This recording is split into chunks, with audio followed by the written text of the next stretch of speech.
Check the mic and make sure it sound right, boys.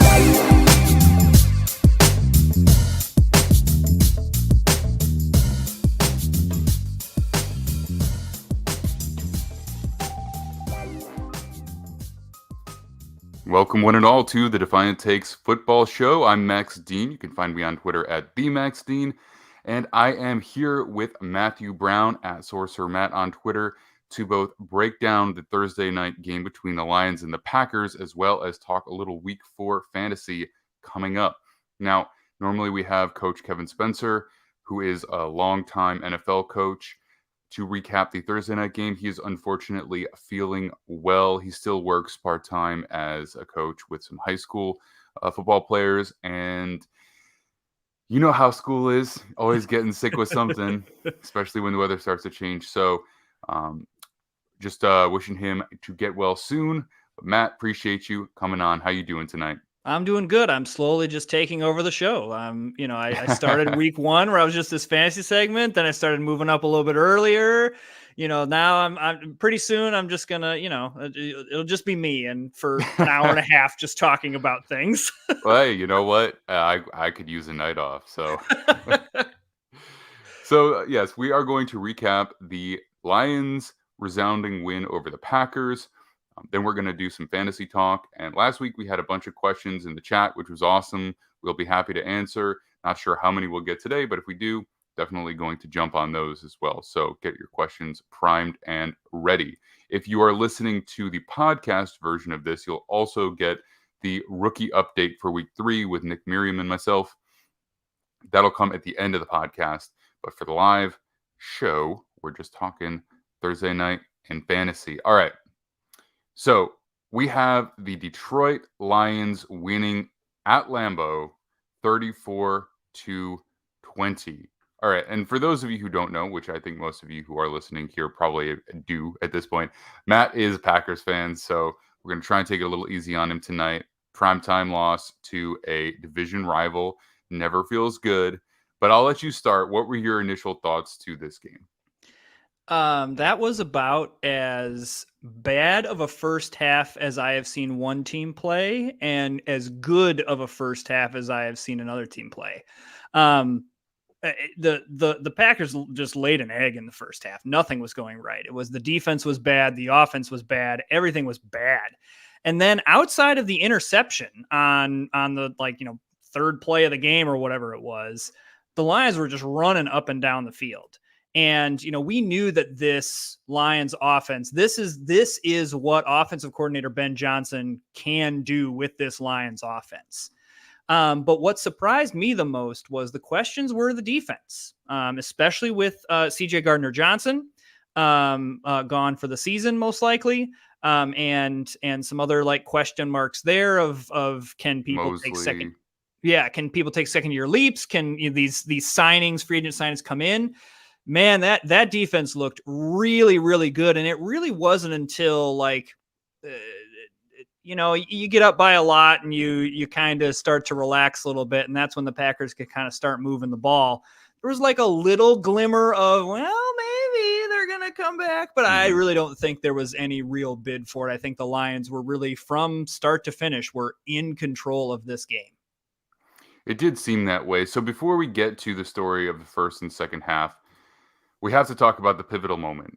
And pivotal moment to me, you could point out a few, but I try and find a moment where the final momentum surge happens. And to me, that was when Quay Walker got his personal foul, I guess it was a unsportsmanlike conduct penalty, where he took a running leap over the long snapper to try and block the field goal, giving the Lions a fresh set of downs, changing the dynamic to a 3-point game, or a three score game, as opposed to a 2-score game. And ultimately they did punch the ball in on the goal line and pretty much put an end to any real comeback bid. So, Walker's a player who's had some issues making good choices on the field, right? You would know that probably better than I would. And I know that, he's really made an effort to kind of be a little bit more focused and aware of the consequences of his in-game actions. So, as a Packers fan, what is sort of the consensus about how he has played, and does this put obviously it doesn't feel great, but does this put a bad taste in the mouth on him going forward, or do you think it's just another landmark on the road to growing up as a player? I think it's the latter. This is a dumb penalty. This is dumb, but last year's penalties were inexcusable.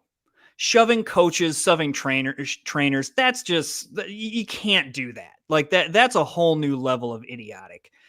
This is like normal, like it's a young player he's clearly trying to make a big play and he's trying to do too much and does a dumb penalty. Outside of that, though, I thought Quay Walker played great tonight. He was flying over the field. 19 tackles. Yeah. 19. And not just, and it hasn't been just this game. He has looked very, very, very good this season. And is becoming the middle linebacker the inside linebacker that the Packers drafted him in the first round for. I'm not overreacting to this. Again, like had he shoved another Lions trainer, I'd be like, okay, I'm kind of concerned that this is now a pattern.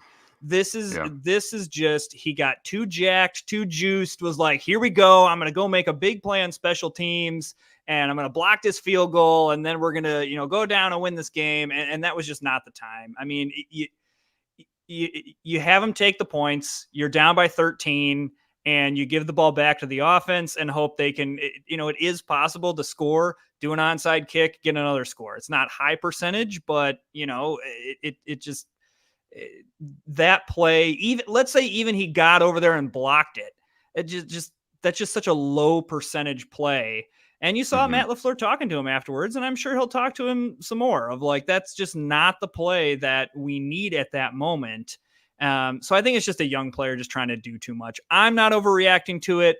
I think, again, 19 tackles. He had a great game today, all over the place. He's clearly improved as a player. And this is just kind of a blip, in my opinion. Mm-hmm. Yeah, I think it was on Montgomery early in the game. He just plugged the hole and stuck him. I'm like, man, that is a strong dude. That's not an easy thing to do. Just take full momentum running back in the hole and just absolutely stonewall him. So he's improving for sure. It's good to see him getting better, getting more comfortable out there. And, unfortunately, it's really two things, because not only do you change the possibility that it can go from a 2-score game to a 3-score game, you also allow them to burn clock because they're just going to run it 4 times on the goal line. And, so that's an additional opportunity to where maybe they kick the field goal, you score. You might not even have to get an onside kick, depending on how fast you score, or exactly, however the case goes. So it's just, it's tough, and we won't dwell on it anymore, but something to learn from, to be sure. So story of the first half for me was, can the Lions do no wrong? Now, I know that Jared Goff threw a pick like on his first throw of the game. That seems like forever ago.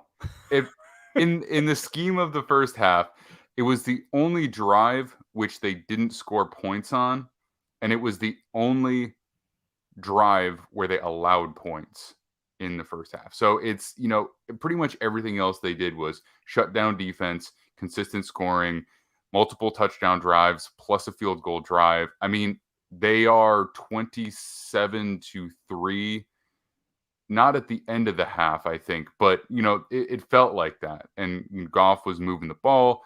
They couldn't stop the run game. Montgomery is just accumulating yards, and they're like, I guess we should just not move away from this, especially when, they can trust him maybe to take a little bit more of a workload. They don't want to throw it as much. So they just could do no wrong. And unfortunately, the Packers just couldn't really get anything going, Yeah. And I think this is where my frustration with tonight lies for the Packers defense. They have invested so much first round talent into this defense. I mean, you've got Kenny Clark, Devontae Wyatt, Rashawn Gary, Lucas Van Ness. You spent big money in free agency on Preston Smith. You spent big free agent money. Now I know he didn't play tonight, but Devondre Campbell, Quay Walker was a first round pick. Jair Alexander, who did not play tonight, was a first round pick. Darnell Savage was a first round pick. It's just Eric Stokes, who did not play tonight. Yeah, Eric Stokes did not play tonight, was a first pick. Injuries are there, and I never, I'm injuries are there, that it definitely affected the game, but ultimately you gotta But in the aggregate of investment, yeah, but the investment into that, the fact that this group just can be cut through like butter in the first half. Like it wasn't even like, oh man, our offense couldn't get going, and this was the perfect game. And this is what happened on Sunday against the Saints. Packers offense for 3 quarters looked like garbage, but the defense kept them in it. Defense only gave up 10 points. 7 points of that Saints, of the 17 for the Saints, was on a punt return. So the defense only gave up 10 points. That's why they were able to come back in that game, because once the offense kind of figured it out, got their tempo, got their sea legs under them, they now could make something happen. In this game, this was another one where it's like, oh, offense is starting slow. Defense has got to step up. And they had opportunities. In one of those drives, they got them to kick a field goal in the first half. It would have changed the narrative. You get a big sack, you get a big turnover, just something. But instead, it was you allow David Montgomery to carry the ball for 32 times for 121 yards and 3 touchdowns. And you're not going to win many games when that's going to happen. And so I don't know whether I think it's a combination of the coaching, that Joe Barry's style of defense is the, new age. We're not going to allow the big play. We're going to go death by 1,000 cuts, and just give up the 5-yard gain instead of giving up the 40-yard gain, or whether it's these players not living up to their first round talent or living up to their contracts. I do think there's some of that here and there as well. And, we mentioned it. You've got the injuries in there as well. Jair Alexander is a top 5 cornerback in this league, and he doesn't play. Does that change the first half at all if he plays? I don't know. But that's what's most upsetting to me, is that if the Packers have decided not to invest in the defense, I would have been like, well, they're just not investing in the defense. It's been years. It's a joke now at draft time that the Packers don't draft a wide receiver, and they go defense. It's a joke. And yet at some point you feel like, all right, well, this time now they'll have a good defense, and they just can't figure it out. It's tough because, as you said, injuries are always a problem. But if you lose a game because you fought hard and you had a corner who kept getting picked on because Jair Alexander is not playing, that's one thing. When you've got all these dudes and you can't stop them, that's an issue, right? And I don't think Jair Alexander was the reason that David Montgomery ran for 121 yards and 3 touchdowns. It's not a great matchup because the Lions are strong up front, right? And they really have their identity. They know who they want to be. And they've built the team to exemplify that, to actually execute that vision. But at the same time, you do have first round picks across the line. Like literally, if say you want to put like Van Ness at like a 5 tech, which you could do. Yeah. You can have a lineup where you're, let's see, 1, 2, 3, it's 4, like 4 out of the 5. 5 out of your 5 out of the 7 frontline guys are first round picks. Yeah. 5. And so you got to be better, even though the Lions do have a very good offensive line. So, let's not beat it to death. Let's move on to some more positivity. Yeah. But needless to say, the investment has not been worth the payoff. All right. Story of the second half, Jordan Love comes alive. Now, again, I know he threw 2 interceptions, but he actually got the ball moving. He hit some balls down the field. He looked more comfortable in the pocket. And part of this is to do with the offensive line getting a little bit better too. But at least we can come away with a decent enough stat line outside of the 2 picks 246 yards, 23 completions. There's a major difference between that and a day where you're walking away. Let's not throw strays, okay? But there are some bad quarterbacks in the league right now who we don't Yeah. have to mention. And No, so no. this is not that. This is not that. And it would have been great to be sooner, but with the amount of points that they scored, they could have been in this game based on the second half performance if the defense was a little bit tighter in the first half. So you have to give him that. And I think, you know, this could be looked at as both a positive and a negative. Now they didn't run the ball very effectively, but they threw it a lot. 10 different targets for Love tonight. Yeah. That's not an easy thing to do. And I don't think that's setting your quarterback up for success. And that suggests to me either A, they don't really have a defined style they want to play on offense, or they just don't have a dude that is their number one guy that they can go to as consistently as they want. Yeah. It felt like for both Aaron Jones and Christian Watson, once the game was out of hand, they were like, okay, we're pulling them. The hamstring injuries, like we got, let's not do anything to jeopardize their seasons beyond this. Let's get them out of there. So that was part of it. But I do think that this year in general for the Packers is an experimental year. What do you have here? So what does Jordan Love have? They're not committed to him long-term right now. I mean, the extension that they had him sign and that he signed, it's not a long-term deal. I anticipate that after this season, they will give him a long-term deal, but let's say the season continues to tank and he gets worse. They're not committed. All of these rookie and second round wide receivers and pass catchers, they're not committed to any of those people. And so, the nice thing about this season is they really can evaluate what do we have here. And I think that Jordan Love has shown a couple things in the first 4 games. He can make some big time throws. Like there are some throws that are absolutely gorgeous that, I mean, I don't want to talk about the whole zeros on the clock of the third quarter. Who cares? That throw was great. Like that throw to Jerron Reed is fantastic.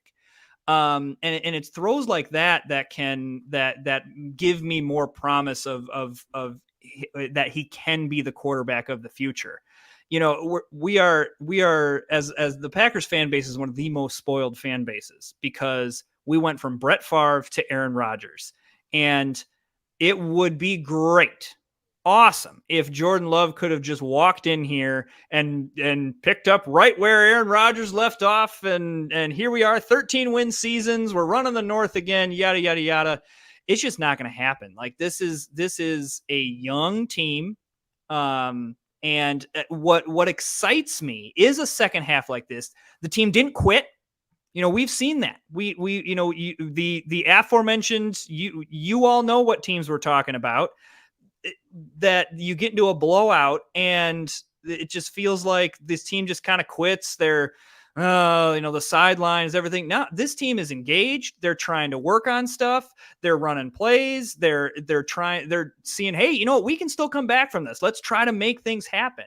That says to me more about the team and who these players are.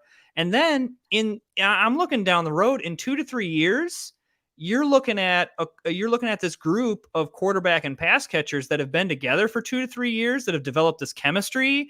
You're already starting to see it with some of these back shoulder throws and some of these trust throws. There's something here. Like I am very bullish on this team, even though, there's some slow starts. They got to figure out how to not come out of the gate. They did it on Sunday and they did it tonight. You can't come out of the gate and have a bad half of football and expect to be a winning team. You got to come out and okay, maybe your first drive is maybe not what it needs to be, but there's something here. There's a lot of positives here. It's easy to focus on the negative, but there is so much positive for Jordan Love and the offense here. Yeah, it's true. And it's crazy to me that they're really having as much success as they are overall with a starting wide receiver unit that consists of 3 players who have like a season of starts between them or something like that, Yeah. something crazy. I mean, Dobbs started a lot of games last year. Watson started a fair amount, but the point is just that, those are your most seasoned wide receivers, which Yeah. is pretty crazy. So I agree with you. I think that there's a lot of positivity down the line. I know that it doesn't feel good to play a primetime game and lose. And, there'll always be the comparisons to the greats that came before. But let's not forget, Rodgers was not Rodgers in 2008 in his first season. His first So, season, I think they went 6-10.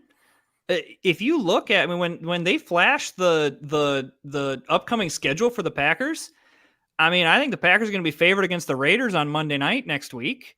for sure. I think the Packers are going to be favored against Denver, even though it's in Denver. That's your next two games. And then you still got games against the Panthers. You still got games against, the Bears and the Vikings. And there's a lot of winnable games on this schedule. And so, I mean, I'm not saying this team is going to win a Super Bowl. I'm not saying this team is going to go to the playoffs. I don't know, but they could rack up a decent amount of wins, have a good enough season, and that's what you want, where you want to build the confidence of this young team where they go, whoa, look what we did in our first season. We have a 7th-round receiver in Samori Toure who is making big catches. We've got Christian Watson and Romeo Dobbs, who are a top 2 group. Then we've got this great slot guy in Jerron Reed. And you know what? We also got this 5th-round guy, Dontavian Wicks, who also looks very, very good. And then our tight ends get more acclimated. Maybe need to figure out some running backs behind Aaron Jones. But there's a lot to like about this offense right now, and it's going to go through some growing pains. But overall, there's some really, really fun play. Even tonight, there were some really fun plays. Yeah, no, for sure. And just a few other notes on Thursday Night Football before we move on to fantasy chat for week 4. Obviously, a huge game for David Montgomery.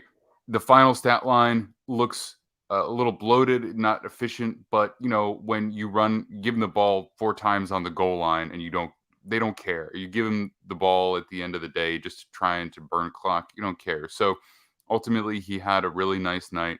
And another good night for Josh Reynolds, who had some really fantastic catches for 69 total yards. Amon-Ra, St. Brown, clutch catches. Sam Laporta continues to be really nice addition to the receiving game. Laporta. 56 yards. So he's been really consistent from pretty much week 1, which is great for them. And Gibbs not super involved, and then they've got their star Aiden Hutchinson on the defensive side of the ball. Isaiah Buggs getting in there for a sack. So just, everybody getting in on the action, and they had a game plan and it worked and they stuck to it. And so, the Lions, they did what they do. They won up front and maintained efficiency and got after the quarterback. So I look forward to seeing them continue, and I do believe most likely win the NFC North. I grew up in Michigan, so I've been surrounded by Lions fans and watched a lot of Lions. As a Packers fan, I am not upset if the Lions win. Like, it just doesn't bother me at all. I'm so happy that this team is competent. Yeah, as a Jets fan, I'll just go along for the ride with the Lions and maybe wake myself back up next year. All right. On to fantasy week 4. Okay, so like I said, last week we had a bunch of questions pop up in the chat. We're all for it. If they don't come, we've got stuff to talk about. We're going to start off with your key starts going into week number 4. So for the most part, we're just going to consider sort of classic style, PPR style league. But we'll talk about some other styles a little bit later on. But as far as starts, that's what we're looking at. He's back, baby. Alvin Kamara, he's back. In my 4 leagues that I'm in, I somehow ended up with Alvin Kamara in all of them, so I am all in, baby. Got to put him in that starting list. So some of this is very personal if I have to put him in the starting list. However, there's actual data and facts and things to back me up. First of all, he's not walking into a really populated Saints running back room. Jamal Williams is still injured. And you've got Kendry Miller, the rookie, who is still coming back from injury and is a rookie, is still going to go through rookie things. So Kamara will slot very nicely in, should get plenty of work. And, this may be, a spin that I'm taking, but the 3-game suspension is nice because he doesn't have 3 games of work under him. He's refreshed. He's ready. How many running backs and offensive lines and everything are banged up right now and they're playing through injury, where Alvin Kamara is coming in week 4, totally fresh. In terms of PPR, I mean, if you've been playing fantasy football and had Alvin Kamara or played against Alvin Kamara, he's good in PPR. He's catching passes out of the backfield. He should get plenty of goal line work. I also am wondering, because it seems like Derek Carr is probably not playing in this game. Jameis Winston is playing. Does Jameis Winston check down to the running back more because he's the backup, or because it's Jameis Winston who loves to throw down the field? And you do have Chris Olave and Michael Thomas. Does that, affect that in a certain way? I don't know. But I think the opportunity is there. He's going to be very refreshed, and they're playing the Tampa Bay Buccaneers, who gave up a lot of rushing yards to the Philadelphia Eagles on Monday night.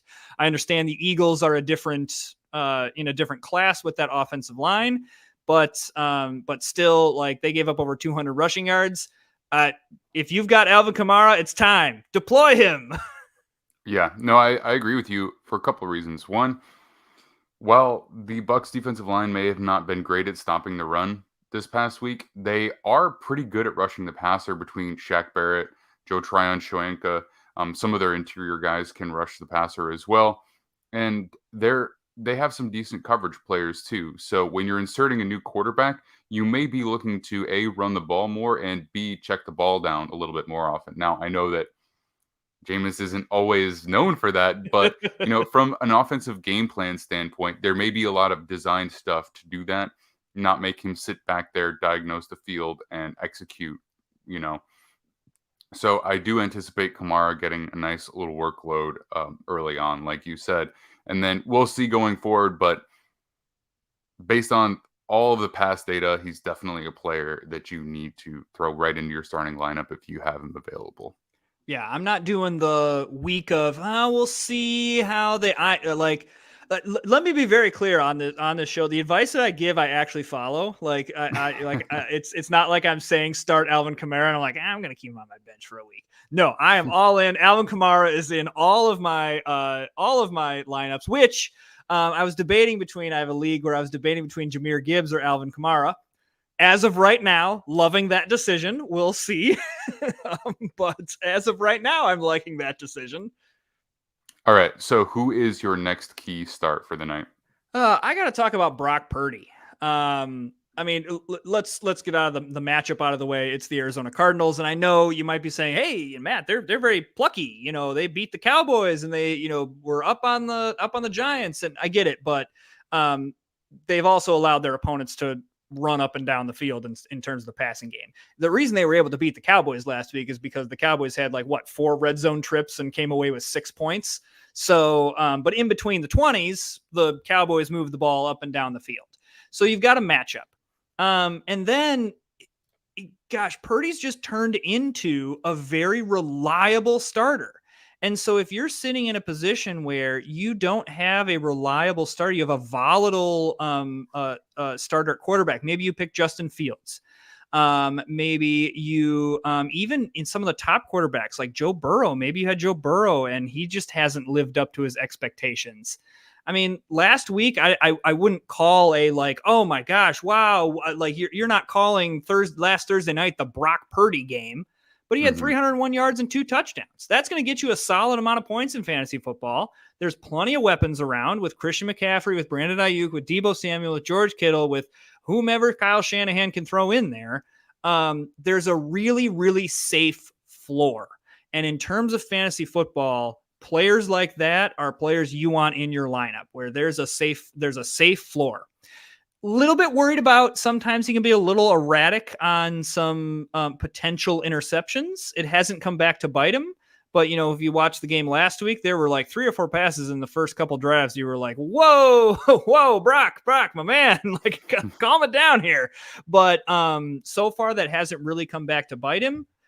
But I'm also that offense is too good. I am now in the camp of I've seen too much of a sample size to say, oh, this is just some kind of fluke. Last year through 4 games, I could say that, like, listen, this is just someone coming in and having success. There's tape on him now, yada yada yada.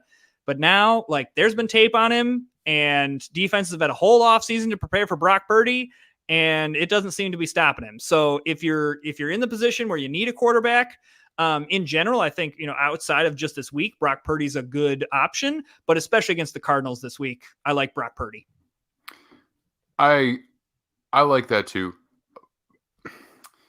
So here's the thing about the Cardinals is that I know that games have been a little bit closer, including their win over the Cowboys last week, than some people expected. But remember, this is the first month of NFL action featuring a team with a quarterback that wasn't on their roster in training camp, featuring a brand new head coach.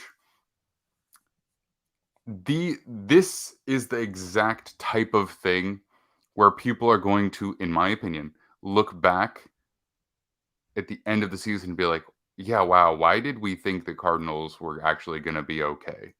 Like, we know what they are when we look at their roster. Now there's 3 weeks of tape out there. Sometimes a game like they had against the Cowboys is kind of, not to be dismissive, but kind of the Super Bowl for a team like the Cardinals who are rebuilding. They get a big win. It helps people and the team buy in a little bit, but ultimately, I don't think the talent's there. I also think Dallas has, under Mike McCarthy specifically, has a tendency to get a little bit cocky. So, they put the beat down on the Giants to open the season. Then they beat the Jets, who had a very good defense, even in that game. They're feeling great. They're at 2-0, and I think they look past the Cardinals. You know who I do not anticipate looking past Cardinals, or anybody for that matter? The San Francisco 49ers. I think this game is going to be ugly, and I think there are going to be plenty of yards and touchdowns to go around. I don't think they have what it takes to stop that offense really any which way. The biggest downside might be the fact that Purdy is not playing at some point late in the game, because they just, that Sam Darnold might be in there taking snaps. But in terms of fantasy production, I absolutely agree with you. And I'm sorry to Cardinals Nation out there, but I do not think that this is going to go super well. So who else do you have as your final start of the week? Cannot believe I'm saying this in 2023. But Adam Thielen, man. I was not excited about the signing for the Panthers. Was like, okay, Adam Thielen's a nice receiver, but he seems kind of past his prime. But I mean, he has very much been a favorite target. In the past 2 games, he had 18 catches for 199 yards and 2 touchdowns on 23 targets. That's really nice production. It doesn't seem to be dependent on who the quarterback is. If Bryce Young's in there, he's trying to find Thielen. If Andy Dalton's in there, he's trying to find Thielen. I'm in a couple leagues where I've got 2 solid wide receivers, and then a third one I'm trying to who's the right person. And Adam Thielen, I think, is clearly going to get the targets. And the other nice thing is the Cardinals, the Carolina Panthers are looking to be one of the teams that are going to find themselves behind in a lot of games. So we have a comment here. We'll get back to it in just a second. Go ahead. We'll see a lot of passes from the Carolina Panthers. And so I'm thinking Adam Thielen, I think, is a great start, especially at a wide receiver 3. But even I think he could sneak into the wide receiver 2 conversation. Yeah, no, I agree with you. So Thielen is the primary receiver there despite lacking explosiveness, because he's very smart and he knows where to be and when to be there. Nobody else on their team really has that in the receiving game right now. They've got Jonathan Mingo, who's a second round pick out of, I think, Ole Miss, Ole and Miss, yeah. he's explosive, but he's got a lot to learn, and you can't count on him to be consistently open. You know, you look at a guy like Terrace Marshall Jr. You know, at this point, a couple years in, and we're not really seeing what we want to out of him. And then throw in the fact that the Vikings have had a terrible, terrible defense again. Unfortunately, I know we've said it's better, but it's still bad. And then throw in the fact that whether you believe in this or not, there is a little bit of a revenge factor here, Oh, right? yeah. This is Thielen's return to playing against his former team, which he spent his entire career with. So I'm sure, while he may not have bad blood per se, you know that he would love to, get in the end zone or at least get a few catches. So while it may not be outrageous production or it may not be, season long, he will be the primary pass catcher in this game, hands down, 100%. So I agree with you in terms of starting him. Now, if you have a loaded receiver roster, great. But if you're looking for somebody to get you through week 4, great selection. Now, from Papa Bain, y'all see how Jordan Love got -2 rushing yards. I'm salty because I bet his over rush yards. Then a quarter and a half later, they stat corrected. So he live bet in the game and then actually ended up going under. Sorry, that's yeah. Sorry, I would don't love have it. anything to say I about would, that. as a Packers fan, I would very much love if that option play never appeared ever again on my screen. That really is the problem. Is Matt LaFleur is trying to make. I think it's funny because he's trying to make Jordan Love like this running quarterback at times.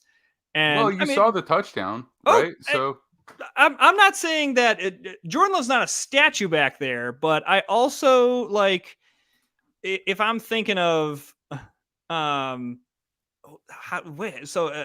thinking of like the explosive. If I say, hey, name me the highly mobile quarterbacks with explosive in the NFL, I'm not putting Jordan Love in that in that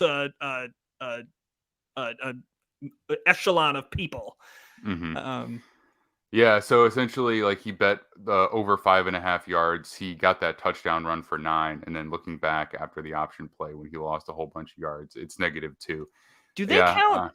Do they count sack yardage as rushing yards in the NFL? Is that a they thing? do. Okay, Yes. that would be why. Yes. Unfortunately, they do. Some of the stat counting is a little bit weird It with is. the way that the NFL works. Tackles too, because they don't stat correct tackles. It's live only. But it was the backwards pass to Dobbs. That counts as rushing yards? Yep, that would do it. Okay. All right, that makes more sense. But they do count. They count it as team rushing yards, maybe not individuals player rushing yards. Regardless. I feel your pain, Papa Bain. Yeah. I feel your Yep. pain. All right. So let's get back to some fantasy talk here. Your key sits going forward. Yes, I am going to start with CJ Stroud here. Might be a little surprising to see this name because Stroud has been a fantastic through 3 games. Been throwing a lot of passes, but has not thrown an interception. Very key. So often rookie quarterbacks come in and there's a high volume of passes, but close they're last week. Yeah, I mean they're throwing picks. And it seems like Nico Collins and Tank Dell, like they've got a functional offense, and especially with 4 offensive linemen out, pretty good. What concerns me this week is they are playing the Pittsburgh Steelers.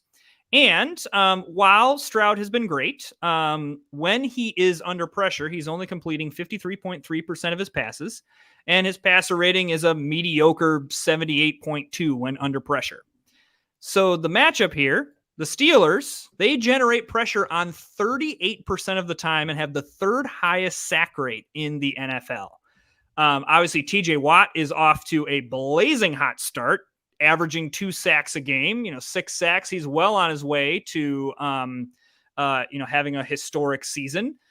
He looks great. Obviously, he's not the only one on that defensive line. The rookie Keanu Benton, holy cow, the rookie out of Wisconsin. There's been a couple of times that he's gotten some tackles for losses or sacks in games I've watched. He looks great. But Let's not forget about Alex Highsmith either. Oh, yes, and Alex Highsmith as well. Like they've got great pieces on that defensive line that can get after the quarterback.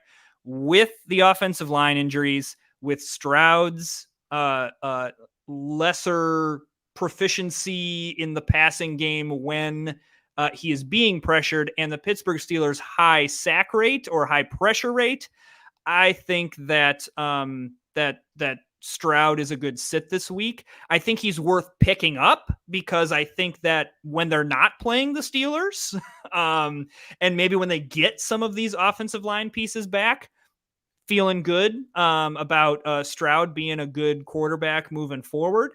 But this week, just pump the brakes. I will say this, and these are all NFL defenses, so, they all have talent. But aside from the Ravens in his first week, the next 2 games have been against the Colts and against the Jaguars. And we don't really have great pass rushers from either of those two, right? And you can point out a player here and there.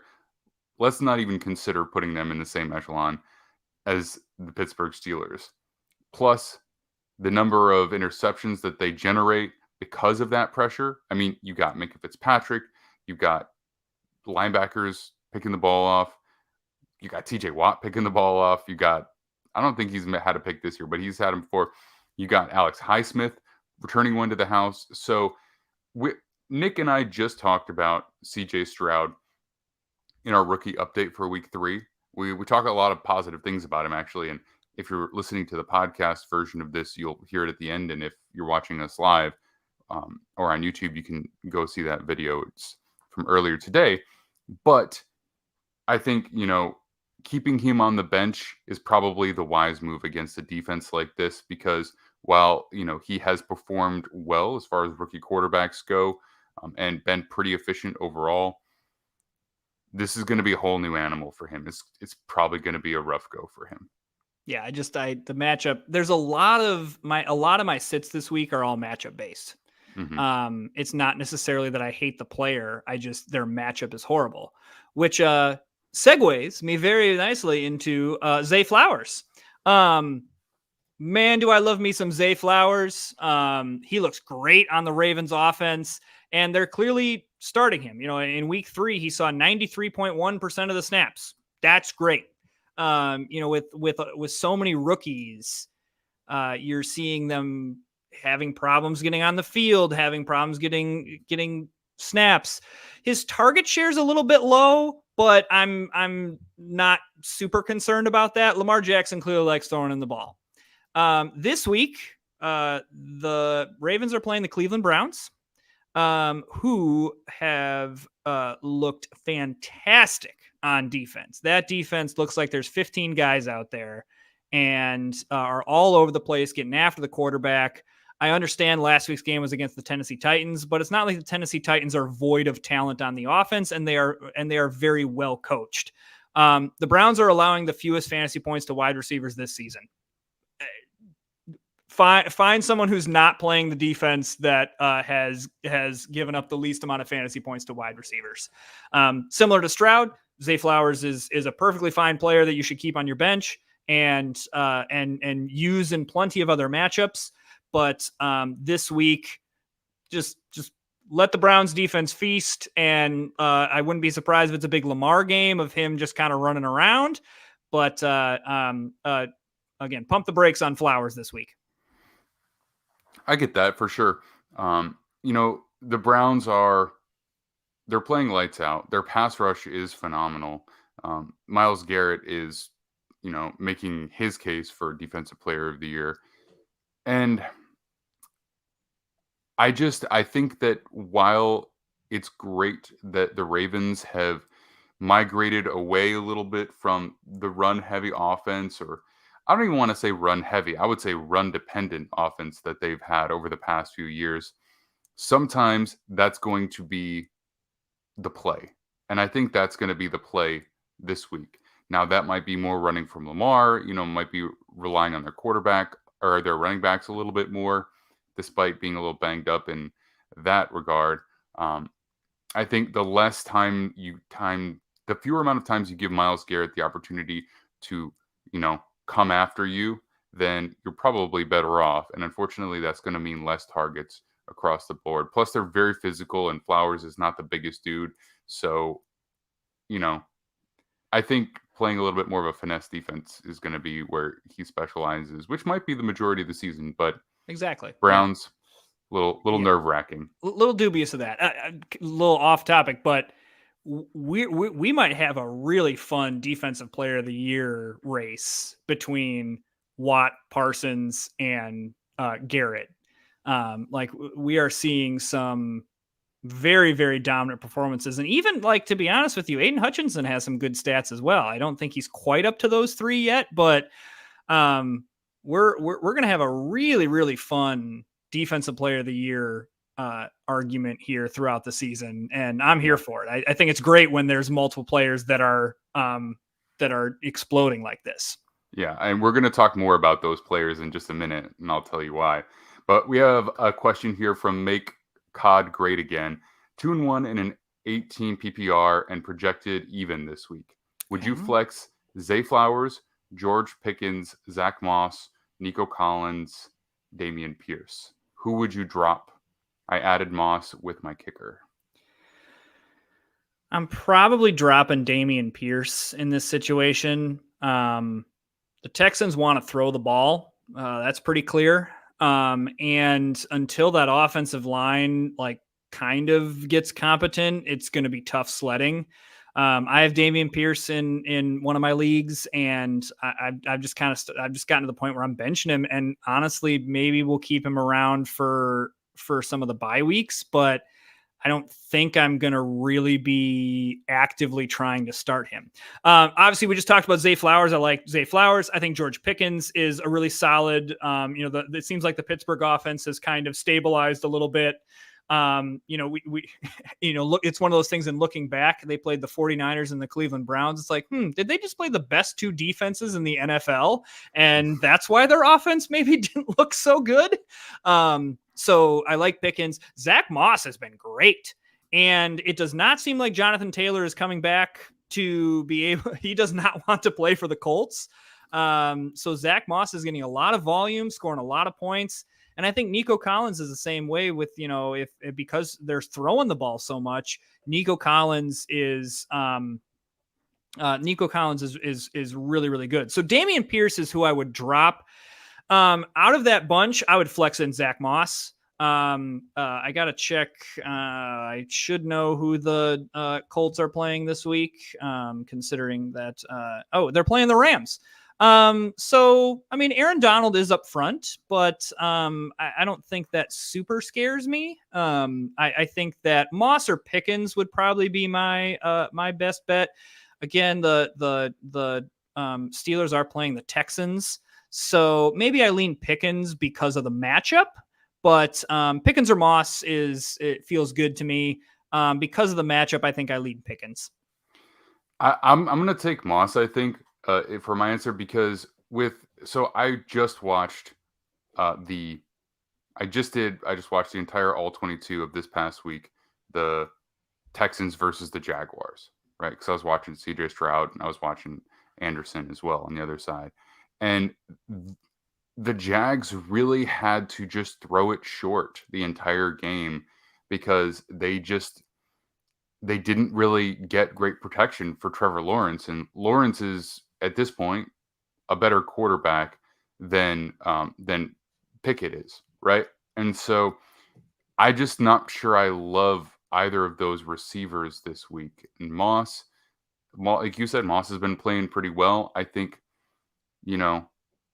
the Rams are better than we expected, but I think they're going to be a little up and down. So sorry to not make it a decisive answer for you, but that's where I would lead. Yeah, I And mean, as far and as I'm saying slight. Like I think that either one, like honestly, to me, it's like flip a coin. You can talk yourself into to either of them. I just would not take Flowers, Collins, or Pierce in that.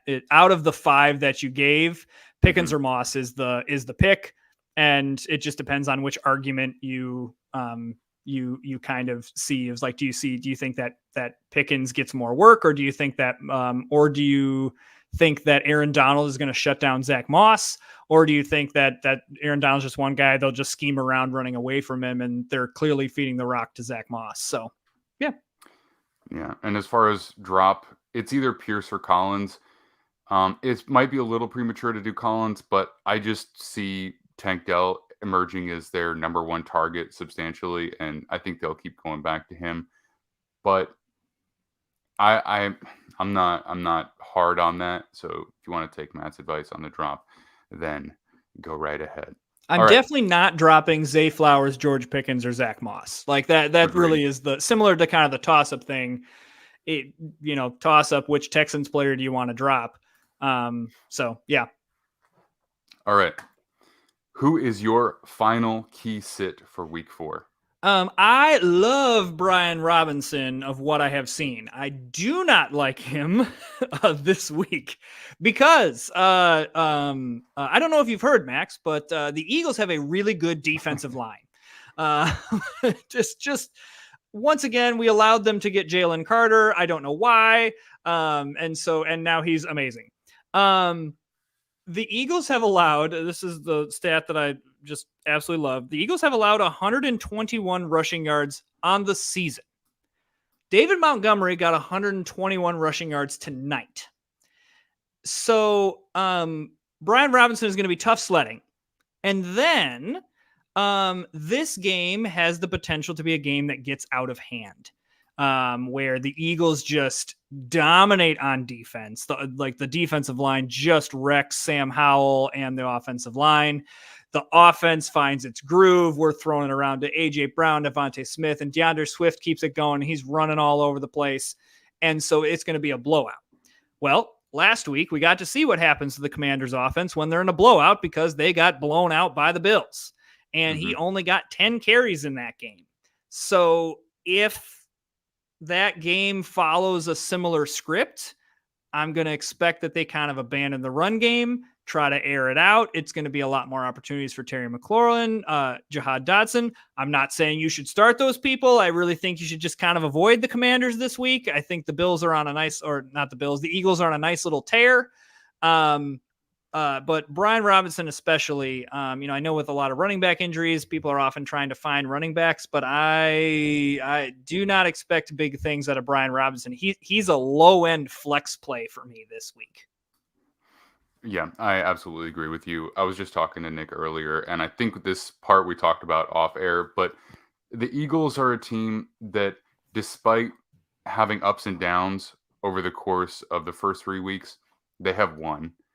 And I think in kind of the opposite way that I just spoke about the Cardinals and how they look right now versus what we're going to perceive of them at the end of the year, I really think that we're going to look back on the Eagles, and whether they go far in the playoffs or not, at the end of this season, we're going to look back and be like, I think we made a little bit too much about their early season struggles. This is a team with a new offensive coordinator and a new defensive coordinator, but a load of talent and a guy who's been there at the top and a good quarterback.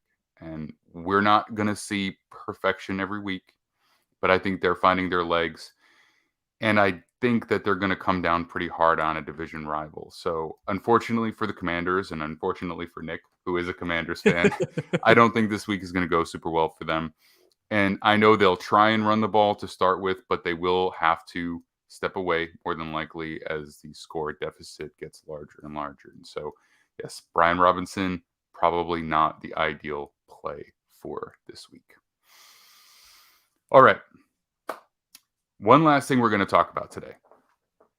We are doing an IDP league for Defiant Takes Football, right? It's our first year running Defiant Takes Football. It's our first year doing a sort of company league, so to speak. And it's my first year doing an IDP team, and it's Matt's first year doing an IDP team. And so we just wanted to have sort of an off the cuff conversation about what that's looked like so far and our takes on it. So, Yeah, like what what's prompted you? so I've always wanted to do one. This when I was kind of organizing this, I was like, "Ooh, I'll bet I can." I can pitch this as like I've always wanted to try this. Let's do this. We're not doing, in our league, this is not a dynasty. This is not a keeper. So if we all hate this year, we can just not do it. We can just go back to a regular league. We're not locked into anything. But I've always wanted to try it because, one of the things that is, the defense is always kind of a tough thing to try and pick because you're picking the defense that works the best as a unit, not necessarily picking the defense with the most talent or the best players. And so it seemed like just a fun way to add more scoring to the equation. And so that's kind of been my biggest takeaway from, the first 3-4 weeks of this is it just adds more opportunities for scoring. It also makes it so I care about the other side of the ball a little bit more. And I'm watching defensive players a little bit more intently than I have in the past years. I do think because of some of the historic sack numbers we have seen out of a couple players, we have seen some very, very large scores from those players. But the people who've gotten those, they've earned that. I mean, they've had games that I think are equivalent to the dominating games that an offensive player would have. And so it just is another opportunity to score points. And so it does make me feel like I'm never really out of it because, okay, my first half, the first half wasn't really, really good, but then all of a sudden I have 3 players that each get a sack. And then somebody gets an interception. And, I had in week 1, I have Quay Walker. And so 19 tackles is really great. And then in week 1, he got an interception return for a touchdown. It was a huge spike in points for me. It really helped me put away, my week 1 matchup. And so, it just adds more variables for you. Now it is more to keep track of. You got to keep track of the defensive injuries and make sure all those things. But it's been overall, I think it's been a good experience so far. What about you? What are your thoughts on it? I'm curious.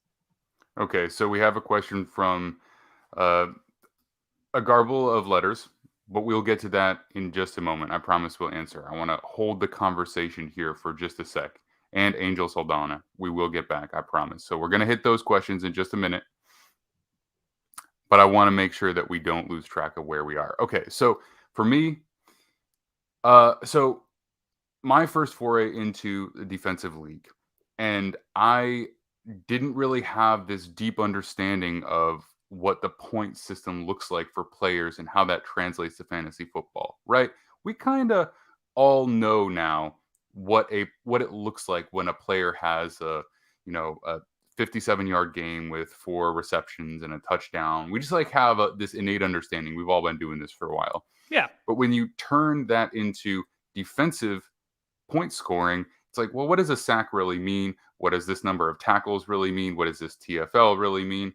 And so it seemed like in our league, people kind of prioritized offense first, maybe due to familiarity, maybe due to this kind of concept that offense is what wins in the NFL. But as we all know, fantasy is not really the NFL. So whoever would have structured IDP must have been putting a lot of time into making sure that those defensive players are relevant to the scoring of the league. And so what I did was a little bit earlier, I think, than a lot of other people, prioritize the superstar level defensive linemen, because even great corners sometimes never hit the stat sheet, right? And great linebackers, they might consolidate a lot of tackles over the course of a season, and that's consistency, which is nice.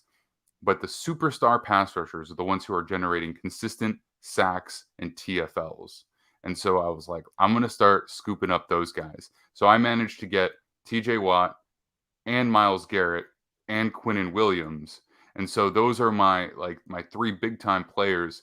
And I'm able to slide in TJ Watt at a linebacker spot, which is nice because he's really a pass rusher who, plays in quotes linebacker. So for me, that's been really the only reason that I'm 2-1 right now, because just like everybody else, sometimes it's just chance. Sometimes it's just, you pick a great player and then they get hurt.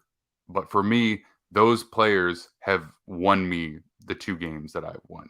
I mean, Yeah. I think TJ Watt had like 47 points at week 1, and then Myles Garrett 30, 40 something in week 3. And so that is it for me.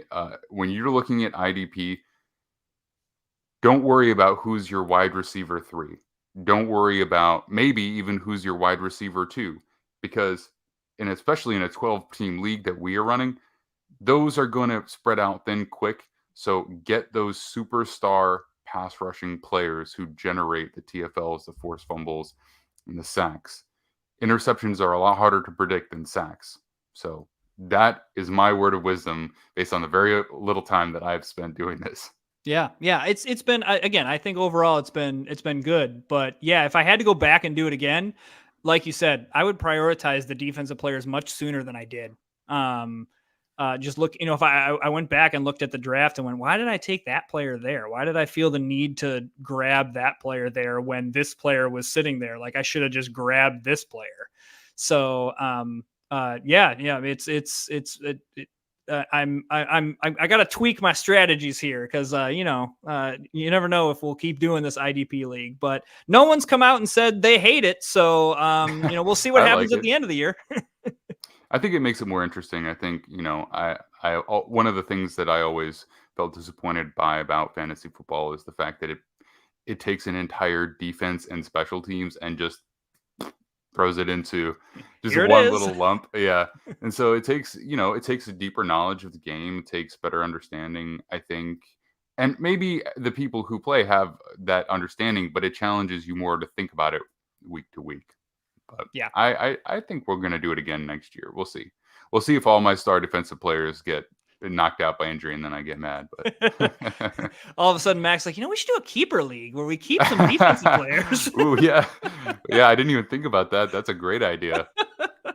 All right. So let's get to some of these questions here quick before we call it a night. So first off, we have, I'm not going to try and say it, but hey guys, who should I start? Pick 3. Devontae Adams, Amari Cooper, Chris Godwin, Terry McLaurin, Jacoby Myers, Josh Palmer. All right, take it away, Matt. Okay, well, one should be very obvious. You should start Devontae Adams. I think that's a pretty obvious one. And then I think Amari Cooper is the other one that's probably a pretty safe floor. Deshaun Watson has been pretty erratic. But Amari Cooper's been in the offense, been the one of the more consistent receivers. Oh, that third one is rough. I'm going to go maybe a little bit. I'm interested in what you think about this, Max. I'm going to go. Actually, I need to look up a stat really fast before I do this. Okay, great. I'm going to go with Josh Palmer. Mike Williams is out. I think Quentin Johnston is a great raw rookie, but I think is just too raw. And so I think that the Chargers offense is going to continue to be very, very good. Justin Herbert's been very efficient. I mean, last week he was, I think, 40 for 47 or something like that. Like really, really good. Now, again, against a weaker defense, but with Mike Williams now out for the season, Josh Palmer, I think, is a great wide receiver 3. Chris Godwin, I'm not loving the Baker Mayfield versus the Saints. I think Saints have a pretty good defense. Terry McLaurin, I talked about a little bit earlier. I think that game is going to get out of hand against the Eagles, and I'm dubious of anyone on the Commanders offense. And then Jacoby Myers, Jacoby Myers, actually, I don't hate. I just think that with Devontae Adams on the team there, if you're starting both Devontae Adams and Jacoby Myers, that is a lot of stock being put into the Raiders offense. It's a little bit riskier, but I think that the ceiling is higher. So I think Devontae Adams and Amari Cooper give you a nice floor of wide receiver points, and I think you can take the chance on Josh Palmer. So for me, Devontae Adams, 100%. As you look down the line, I'm not like super stoked about any of these. Cooper has to go up against the Ravens. And then McLaurin has to go up against the Eagles. Godwin has to go up against the Saints. Myers has to go up against the Chargers. Palmer, so I agree with you. It is by the way, don't worry with the name. Appreciate that. Palmer. So Palmer is a boomer bust player. Justin Herbert went 40 of 47 to win this game this past week, right? I think they know how they need to play to win. Put the ball in Justin Herbert's hands. Quentin Johnston has kind of been an afterthought at this point. Keenan Allen played great, but they don't have Mike Williams anymore. So honestly, it's tempting because I have a lot of faith in Justin Herbert, and he's going up against the Raiders, who are not a good defense. Their corners are a problem. So I think the thing is, it's not going to be consistent throughout the course of the game. But is there a great chance that he has a couple deep bombs, including one getting in the end zone? I think there's a very realistic possibility. McLaurin, his numbers have been extremely modest so far, and that's including games against the Cardinals and Broncos, who are not good defenses. He's not capped 54 yards in any of them. Last week, he had 6 receptions for 41 yards, which is about 10 points in PPR. And this is a defense that might not be necessarily as good as the Bills overall, but in terms of matchup, is not good for the Commanders. And so I don't anticipate him. He might get a lot of targets, but frankly, I'm not sure what his output is going to be statistically. I think after that, I'm not saying drop him or anything, but I think after that, maybe you can start looking at putting him back in the lineup. So Devontae Adams for sure. I like Palmer. I'm actually thinking about Jacoby Myers. Because the Chargers defense isn't great either. Yeah, exactly.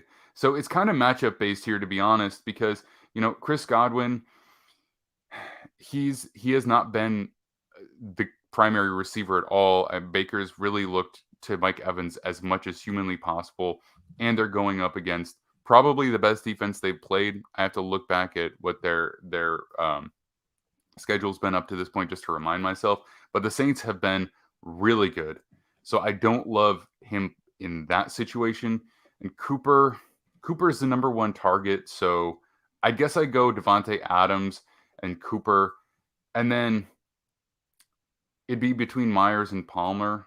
But the chances that Adams and Myers are both going to do well, I'd go Palmer. I'd go Adams, Cooper, Palmer. That's what I do. I've talked myself through it, and I've decided. Yeah. So yeah, I concur. All right. Next question from Angel Saldana. 12-team PPR, 1 quarterback, 1 tight end, 2 wide receiver, 2 RB, 1 flex. Starting Lamar Jackson, Ramondre Stevenson, James Cook, CeeDee Lamb, AJ Brown. And then DeAndre Swift, Hunter Henry. Bench, Christian Watson, Jerry Jeudy, Warren, the running back from the Steelers, Jerome Ford, Kincaid, tight end for the Bills, and Michael Thomas. The Ramondre Stevenson, that's a tough one right now. Just with the Patriots seem to have kind of be moving away from him, and he just hasn't looked as good this season. But I also don't necessarily love Jaylen Warren this week. But he definitely is starting to see more work, and he is the more explosive backup for the Steelers. The other one, the only okay, depending on what your record is, depending on kind of how desperate you're getting, how big of a swing you want to take. Dalton Kincaid. There's been flashes, and he's looked very very he's looked very very good in some of his catches. Hasn't really had the big stat game. And, maybe this is a situation where you go, okay, they're playing the Dolphins. It's going to be a shootout. Maybe Kincaid catches his first touchdown pass here. Maybe Kincaid really has a big game. Maybe he starts really looking, Josh Allen really starts looking his way. That can maybe be a play that,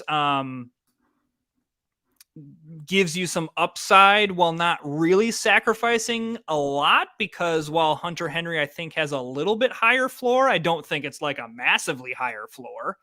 And you're looking at a Patriots team that's playing the Cowboys. Do you think that that they're gonna put up a bunch of points in terms of tight end points? I don't know. We've talked about the tight end on this podcast and on the show where it's like Travis Kelce and then good luck. So I think Kincaid might be an interesting kind of home run swing. Okay. Ooh, so this is trade. the follow-up. This is the follow-up, right? So that's a precursor, and here's a follow-up. Algier 1 and 2. Not sure what Algier is. So they're one. So I'm interpreting that as this person is 1 and 2 in the league. I need an upgrade in tight end. I got offered Mark Andrews and Atwell for Jerome Ford. Any suggestions, or should I just stay put? I don't trust Henry and Kincaid plus the Lamar Andrews stack. Okay, here's the thing. In a 2 running back league, I wouldn't want to sell on Jerome Ford because he is now their lead back in Cleveland. And while it's not Chubb, they're still going to want to run the ball. They're going to want to be able to. They still have one of the better run blocking offensive lines in the league. They're not going to just want to abandon that right away. You need one tight end to get through. And I understand you're not super stoked about where you are right now. But Kincaid was a first-round pick for a reason. I do suspect that they will start to Ramondre and Cook. Yeah, because, you can lose one of those guys at any moment. Plus, I don't even like Ramondre against the Cowboys this week. But yeah, so they're going to want to start incorporating him. So, I personally would ride it out, I think. The running back makes a difference. It does. Yeah, the 2 running backs makes a difference, but with James Cook and DeAndre Swift, that's a good 2 right there. Now again, injuries happen, bye weeks happen. Like this is the last week before the bye weeks, and then we got to start worrying about who's on the bye. The interesting thing of the Mark Andrews and Atwell for Jerome Ford, that's an interesting trade because Tutu Atwell has been very productive. A really nice, wide receiver, 3, even a high end 2. And so, in terms of if you're thinking, I really am frustrated with my tight end position. I'd love to put Mark Andrews in there and kind of have a much, much higher floor. That's you could do that. But what you're basically saying on the season is I am hoping that that DeAndre Swift can continue this type of production and stay healthy, and James Cook the same thing. And then you've got Ramondre Stevenson as kind of like your, matchup based. Maybe they go back to him at some point. The Patriots and Bill Belichick are notorious for, I'm going to ignore a player for 7 weeks, and then all of a sudden I'm going to feed him the rock again, and they're going to have 4 touchdowns in a game. But yeah, the fact that they're offering you, if they were just offering you Mark Andrews for Jerome Ford, I'd say no way. The fact that Atwell's in there, I might do that if I'm feeling very risky, but but Max is right on this end that like if you go through with that trade and then an injury happens and a bye week happens, you could be scrambling for some running back depth. Hunter Henry, I don't think is the worst either to have as a tight end. He's done pretty well. So I need to plant my flag in something. I'm just kind of arguing with myself at this point. I'd probably hold. I'm going to agree with Max on this one. I'd probably hold. Trust that. Uh, uh, trust the Henry and Kincaid. I understand the Lamar and Andrews stack can be tantalizing as well, but now I'm talking myself out of this again. This is a tough one. So I'm going to jump in here for a second. Okay, thank you. As you mull it over. Thinking now. Okay, so I mean, from a statistical standpoint, how much of an improvement is what Andrews has done this year over what Henry has done this year? It's not that much right now. So you're really banking on the idea that Andrews is going to heat up and give you production like he's had from prior seasons. I just don't see the upside in this trade. So personally, what I would do is if you really are set on switching things up at tight end, see if you can find someone who's willing to trade to do like a TE2 swap with, maybe get it a little something there. Yeah, well, I don't know. Tyler Algier too. Yeah, I'm okay. I'm on team trade now. Team trade. All right. So it's fine. So we disagree, but yeah, I just think Jerome Ford is a lead back in a run heavy offense. I just wouldn't want to give that up.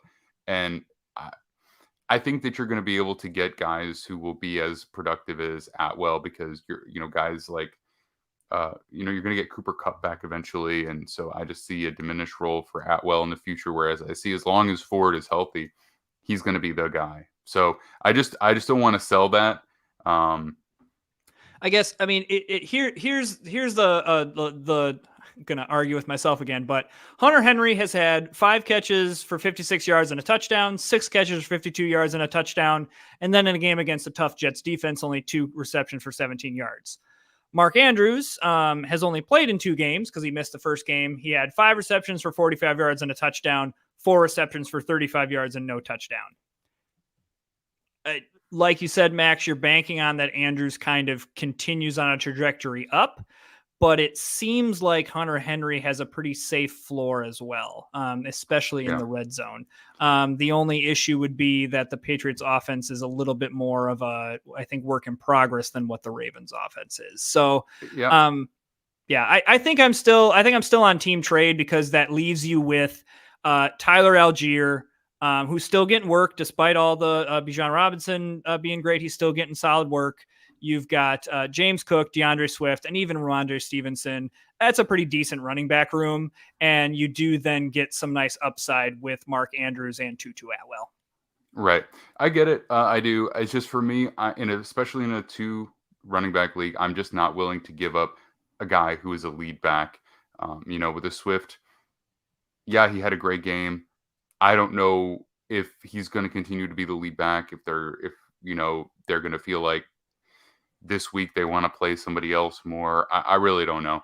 But as far as I'm concerned, I think Jerome Ford is a good player, and he benefits from the lack of Chubb being there. But I think that he's a guy who will garner those touches. So that's just my opinion. And I think that does it for us. What trades would you make then? Well, it depends. Like I said, what I would try and do is if you really want to shake things up for tight end, just see if you can find somebody to swap you back up tight end and throw in something. If you throw in one of your lesser running backs, if they're running back needy, and you feel like that gives you an upgrade, right? Because ultimately, to me, in my opinion, this would be trading Atwell for Jerome Ford, because otherwise it's just a tight end swap that I don't see that much of an improvement for. If someone is willing to give you something, spicier for Jerome Ford, you could do that. But yeah, I mean, it's hard for me to like prognosticate a trade because I don't know what other teams' rosters would look like. But I would not look to get. I wouldn't look to sell on anybody this early before we know what Ford really looks like in the system. Yeah, I mean, do you have any trades that pop to mind, Matt? I think one of the just kind of to start with the thought here, being 1-2 is also tough because I understand the want to kind of say this team's not working. I need to pull the trigger to try to do something. The other thing to check, and you probably already have, would be the waiver wire. Kind of see who might be on the waiver wire, and see what might. If there's a surprise there that you're like, oh my gosh, I can't believe this person's rostered. The amount of times over the years that I've been playing fantasy football, the amount of times where I'm like, man, I really need this. Oh, there's none left. And I go to the waiver wire and I'm like, oh, I can't believe this person's available. I think this week, go ahead and start Kincaid. And I think he can provide some upside. However, I do think that from a trade standpoint, I agree with that. From a trade standpoint, Jerome Ford is an interesting piece to dangle out there, I think. However, if you're looking at maybe a little bit of a, less of a clear number one back, I think Tyler Algier could be a really nice piece to dangle out there for a tight end, as well as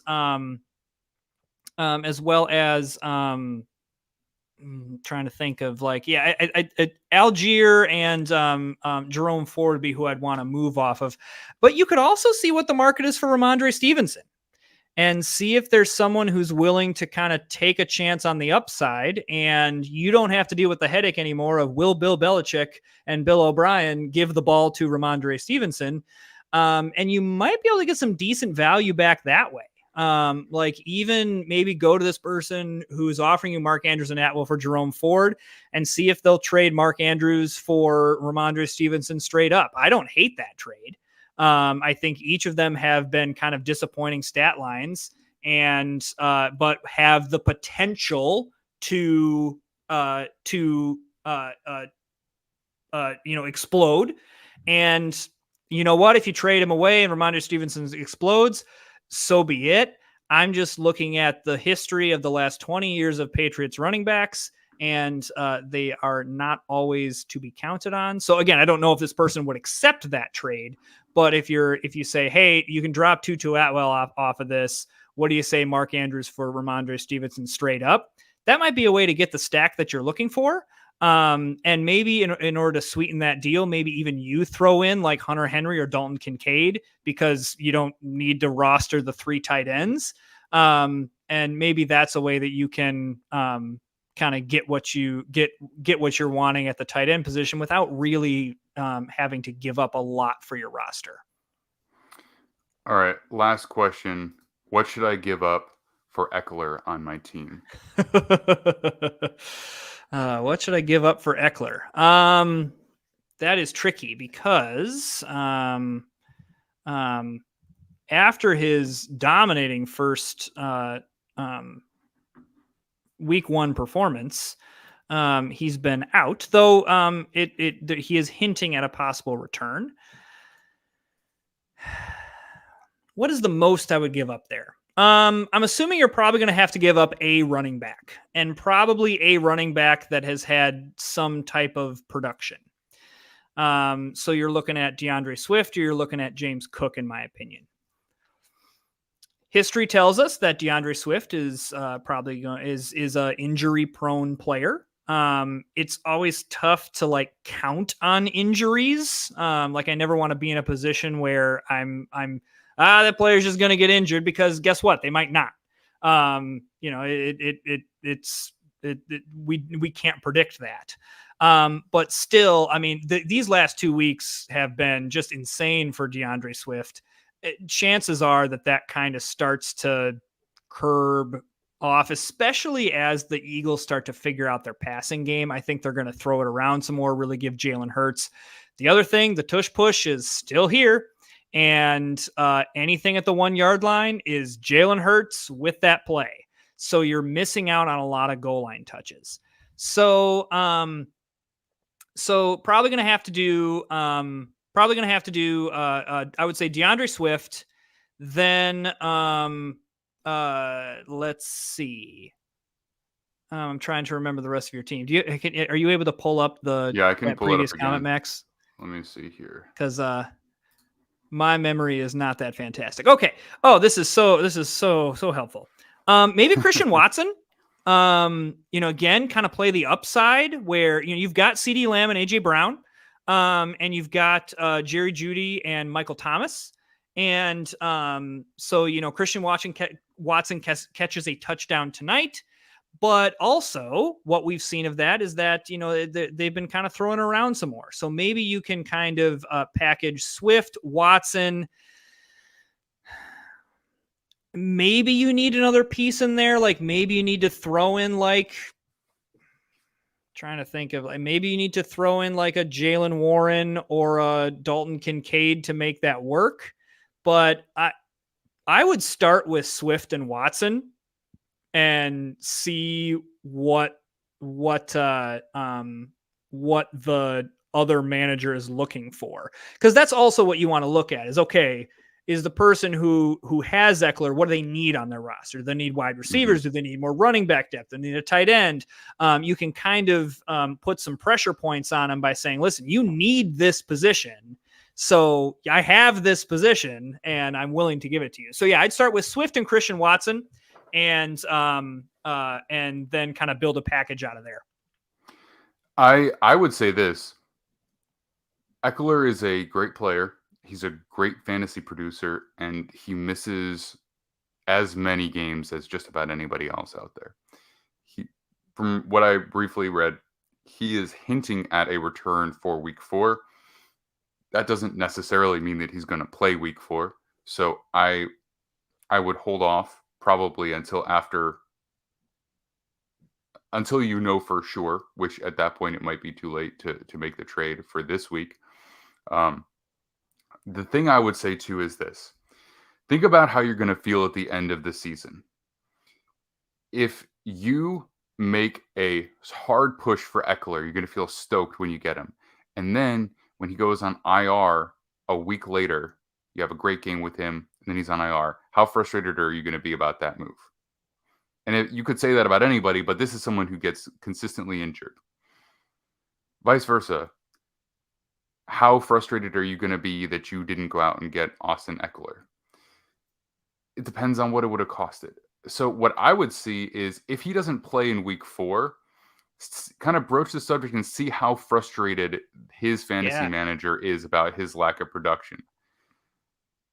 Because honestly, I would try and lowball him. Yeah, that's a good point. Like, because he's injured, and especially if he doesn't play week 4, you might be able to get him on the cheap. I like this take. I mean, you're in it 4 weeks and he doesn't play for 3 out of the 4. Is the person who has him tired of just not having anything? So he looks great when you look at those points per game, that 22 points per game. I had Eckler before. I had him last year. I had him in 2021. And it was great. He put up a ton of points. And he didn't play all the time. And it was extremely frustrating. So if someone's willing to sell on the cheap for that, that's where I would look before you make that move. But that's going to do it for us today. Plus, after this week, he's on a bye. See, there you go.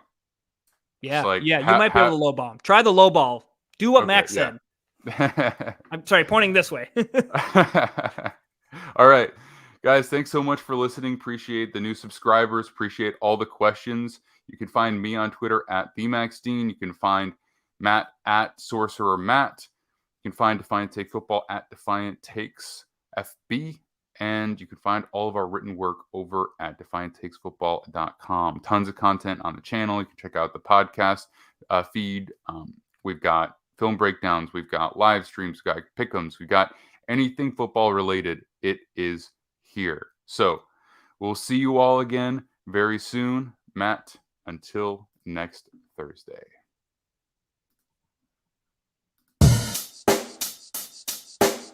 Check the mic and make sure it sound right, boys.